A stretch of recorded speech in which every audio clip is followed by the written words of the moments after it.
তারপরে 27 জনের শয়তানের দল মিলে এই কোরআন লিখেছে এবং বারে বারে এই কোরআনের মধ্যে এমন এমন জিনিস ঢুকানো হয়েছে, বাচ্চাদের শেখানো হচ্ছে এ মুসলমানগণ অমুসলমানদের যেখানে পাইবে সেখানে বন্দি করিবে, নির্মম ভাবে হত্যা করিবে। কোরআনে লেখা, আমার কাছে আছে কোরআন, ওরা চ্যালেঞ্জ করুক, আমার কাছে কোরআন আছে, তাজের কোরআন। ওই কোরআন পাওয়া যায় না গরু না খেলে। 21,000 টাকা বিল হয়েছিল কার্নিভাল নার্সিং হোমে, সেই টাকা আমি দিয়ে বাংলাদেশ থেকে কোরআন কালেকশন করেছি। আমি জানি না সেই কোরআন কার কাছে আছে কিনা। চ্যালেঞ্জ করছি অসীম সরকারকে, এই ভণ্ডকে, এই জানোয়ারকে, এই দেশের কুলাঙ্গারকে। আমি বলতে চাই, এর আগে অর্জুন সিং বলেছিল কোরআন শরীফে আল্লাহ নাকি বলেছে যে রেপ করলে কোনো গুনাহ হবে না, ঠাকুর পূজা করলে গুনাহ হবে। এটাও 100% যেমন মিথ্যা কথা ছিল, ভিত্তিহীন।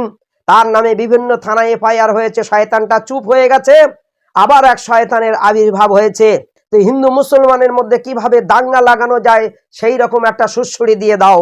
আমি এই দেশের কুলাঙ্গার থেকে আমি দেশের মানুষকে সাবধান থাকার জন্য আহ্বান করছি।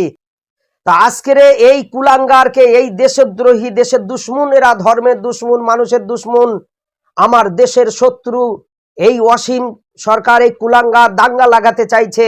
অসীম সরকারকে, এই কুলাঙ্গারকে চ্যালেঞ্জ করছি, আয় আমার সামনে বস, কোরআন শরীফ তাফসীর নিয়ে বস।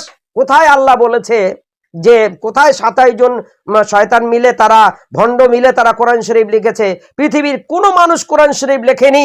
কোরআন শরীফ আল্লাহর ঐশী বাণী, তিনি জিবরাইল আলাইহিস সালামের মাধ্যমে আল্লাহর নবীর কাছে পাঠিয়েছেন। তো 6666টা আয়াত শরীফ, 114টা সূরার মধ্যে আল্লাহ বলছেন জালিকাল কিতাবুল লা রাইবা ফি, এই কিতাবের মধ্যে কোনো রকমের সন্দেহ নেই, ভুল নেই, নির্ভুল নির্ভেজাল। গোটা পৃথিবীর মানুষের কাছে আমি চ্যালেঞ্জ করছি।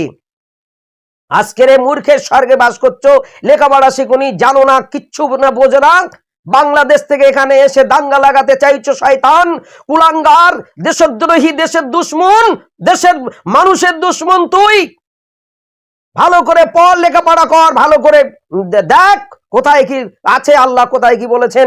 আল্লাহ বলেছেন লা ইকরাহা ফিদ্দীন, ধর্মের উপরে কোনো জবরদস্তি চলবে না।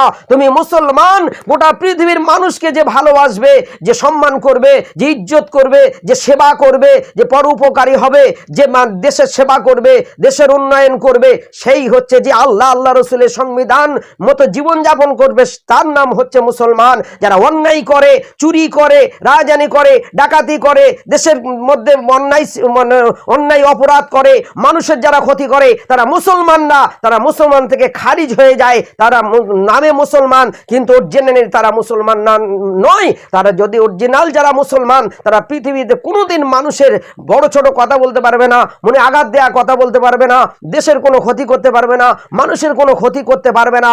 আল্লাহ অপর কোরআন শরীফ আয়াতে বলছেন লাকুম দীনুকুম ওয়ালিয়া দিন, তোমার ধর্ম তোমার কাছে, তার ধর্ম তার কাছে। তোমার ধর্ম তুমি পালন করবে, তার ধর্ম সে পালন করবে। কেউ যদি কোনো তার নিজের ধর্মকে সম্মান করে, ধর্মগুরুকে সম্মান করে, অপর ধর্মের ধর্মগুরুকে, অপর ধর্মকে সে অসম্মান করতে পারে না। আজকের এই বিজেপি আরএসএস, এরা হচ্ছে দেশের কুলাঙ্গার, দেশের দুশ্মন, এরা হচ্ছে শয়তান।